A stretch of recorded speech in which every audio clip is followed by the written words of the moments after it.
সাধাৰণতে নিউবৰ্ণ এটা নৱজাত শিশু এটিয়ে নেক হোল্ডিং প্ৰক্ৰিয়া অৰ্থাৎ ডিঙি চিধা কৰা প্ৰক্ৰিয়াটো আৰম্ভ হয় 3 পৰা 4 মাহৰ ভিতৰত। গতিকে এইখিনি সময়ত কেতিয়াবা আমি ততাতৈয়াকৈ মৰমতে বা আদৰতে বা দৌৰে দৌৰতে কি হয় আমি কেনেকৈ শিশুটোক ল'ব লাগে সেই কথা ধ্যান নাথাকে আৰু জোৰকৈ খোৱাৰ পৰা আমি উঠাই দিওঁ। এনেকুৱা কৰিলে শিশুটোৰ ইনজুৰি হোৱাৰ চান্স থাকে।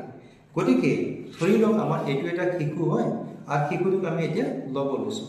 তো তেনেকুৱা ক্ষেত্ৰত আপুনি অনুগ্ৰহ কৰি এখন হাত প্ৰথমতে ডিঙিৰ তলত দি এনেকৈ ছাপোৰ্ট কৰিব, তাৰপিছতহে আপুনি আপোনাৰ কমফৰ্টেবল পজিশ্যনত ল'ব পাৰে।